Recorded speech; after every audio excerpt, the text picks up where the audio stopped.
Dictation 100 शब्द प्रति minute start होगा 5 सेकंड बाद।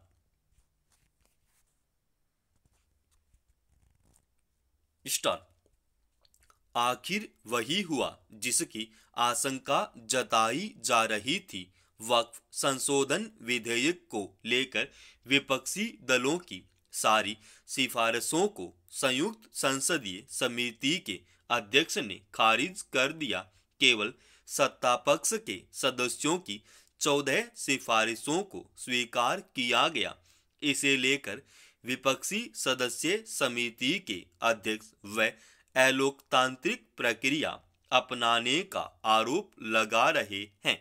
उनका कहना है कि आखिर समिति के अध्यक्ष ने उन्हीं सुझावों को लेकर स्वीकार किया जो सरकार चाहती थी। विपक्षी सदस्यों ने संशोधन विधेयक में सुधार से संबंधित 44 सुझाव दिए थे।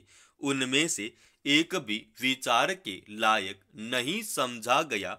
हालांकि समिति के अध्यक्ष का कहना है कि विपक्ष के सभी सुझावों पर विचार विमर्श किया गया, यानी अब एक तरह से वक्फ संशोधन विधेयक को मंजूरी के लिए सदन में रखने का रास्ता साफ हो गया है। मानसून सत्र में जब यह विधेयक लोकसभा में पेश किया गया था, तब बिना किसी बहस के इसे संयुक्त संसदीय समिति के पास विचार के लिए भेज दिया गया था। बजट सत्र में उसे संशोधन के साथ पेश किया जाना है, मगर जिस तरह संयुक्त संसदीय समिति में इस पर विचार की प्रक्रिया अपनाई गई, उसे देखते हुए संसद में इसकी मंजूरी के वक्त खासा हंगामा खड़ा हो सकता है। हालांकि सरकार किसी विधेयक पर संयुक्त संसदीय समिति के सुझावों को मानने के लिए बाध्य नहीं होती, मगर लोकतांत्रिक प्रक्रिया यही है कि जब भी किसी विधेयक को लेकर आपत्ति उठे या विवाद गहरा जाए, तो उस पर विचार के लिए संयुक्त संसदीय समिति का गठन किया जाए। उसमें सभी दलों के सदस्य आनुपातिक आधार पर शामिल किए जाते हैं। माना जाता है कि उसमें परस्पर सहमति से उन बिंदुओं को दुरुस्त कर लिया जाएगा जिन्हें लेकर आपत्ति उठाई जा रही है, मगर वक्फ संशोधन विधेयक के लिए गठित संयुक्त संसदीय समिति में पहले ही दिन से हंगामा शुरू हो गया। यहाँ तक कि एक बार हाथापाई की शिकायत भी आई। हर बैठक में विपक्षी सदस्य यह आरोप लगाते हुए बाहर निकलते थे कि उनकी बात सुनी नहीं जा रही। अध्यक्ष वही कह रहे हैं जो सरकार चाहती है। इसलिए पहले ही दिन से आशंका जताई जा रही थी कि विधेयक का निष्पक्ष और सर्वमान्य स्वरूप बन सकेगा। अब जब विपक्षी सदस्यों के सुझावों को दरकिनार कर केवल सत्तापक्ष के सुझावों के साथ विधेयक को सरकार के हवाले करने का फैसला कर लिया गया है, तब यह सवाल गाढ़े रूप में उठने लगा है कि आखिर इस पर संयुक्त संसदीय समिति गठित करने का क्या अर्थ रहा। क्या यह केवल दिखावे के लिए गठित की गई थी ताकि विपक्ष को इस पर एतराज जताने का मौका न मिले।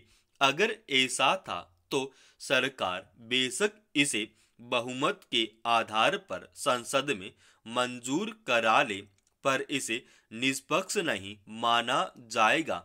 वक्फ कानून को लेकर विवाद पहले से उठता रहा है। यहाँ तक कि कुछ मुस्लिम संगठन भी इसमें सुधार की मांग उठाते रहे हैं, मगर सरकार ने उसमें संशोधन कर जो नियम जोड़े हैं वे मुस्लिम संगठनों को भी स्वीकार नहीं है। सबसे विवादित मुद्दा वक्फ की संपत्ति पर स्वामित्व का है। उसके लिए प्रस्तावित कानून में सरकार को सर्वेक्षण कराने का अधिकार दिया गया है। इससे मुस्लिम समुदाय को डर है कि दान के रूप में दी गई संपत्ति को सरकार हड़प सकती है।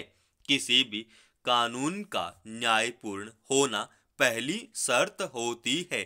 सामाजिक जीवन में उत्सव एक महत्वपूर्ण हिस्सा है, इसलिए यह स्वाभाविक है कि पर्व त्योहारों पर लोग किसी जगह जमा हों और आस्था की अभिव्यक्ति या फिर सामूहिक बोध का प्रदर्शन करें।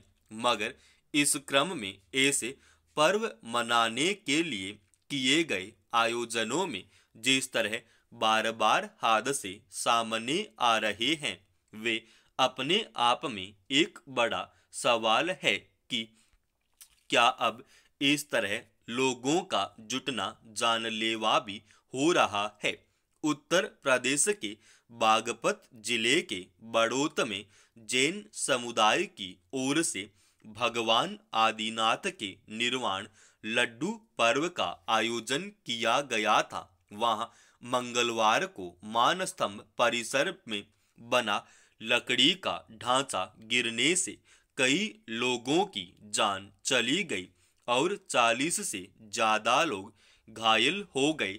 दरअसल आयोजन स्थल पर 65 फुट ऊंचा एक अस्थायी मंच बनाया गया था, लेकिन उस पर लोगों की संख्या को सीमित रखने या वहां पहुंचने को लेकर लापरवाही बरती गई। उसकी सीढ़ियों और मंच पर लोगों की भीड़ इस कदर बढ़ गई कि वह ढह गया और उसके नीचे लोग दब गए। इस घटना से एक बार फिर यही साफ होता है कि धार्मिक आयोजनों में पिछले बड़े हादसों से सबक लेने की कोई जरूरत नहीं समझी गई। अगर आयोजकों और प्रशासन को यह अनुमान था कि इस आयोजन में कितने लोग आएंगे और वहां कैसे इंतजाम किए जाने की जरूरत है, तो उसी मुताबिक सावधानी क्यों नहीं बरती गई। जिस सामग्री से अस्थायी मंच और सीढ़ियां बनाई गई थीं, उनकी क्षमता के बारे में क्या आयोजकों और प्रशासन को अंदाजा नहीं था। अगर ये तथ्य स्पष्ट थे तो 65 फुट ऊपर मंच के रास्ते पर लोगों को संख्या को सीमित क्यों नहीं किया गया। जाहिर है कि यह एक बार फिर इस तरह के धार्मिक आयोजन में भीड़ प्रबंधन और अन्य स्तर पर किए जाने वाले सुरक्षा बंदोबस्त के तकाजों की अनदेखी का ही उदाहरण है। बागपत की घटना एक और सबक है, जिसके बाद जहां भी ज्यादा संख्या में लोगों के जमा होने की संभावना हो, वहां प्रशासन सभी स्तर पर पूरी तरह सुरक्षा और बचाव के पूर्व इंतजाम सुनिश्चित करने के बाद ही आयोजन की इजाजत दे। समाप्त। दोस्तों, रोजाना ऐसे ही एडवांस डिक्टेशन के लिए इस चैनल को आप अभी सब्सक्राइब कीजिएगा और आज के इस डिक्टेशन का पीडीएफ फाइल हमने हमारे Telegram channel study with HP Swami पे डाल दिया है और उसका लिंक इसी वीडियो के डिस्क्रिप्शन में डाल रखा है।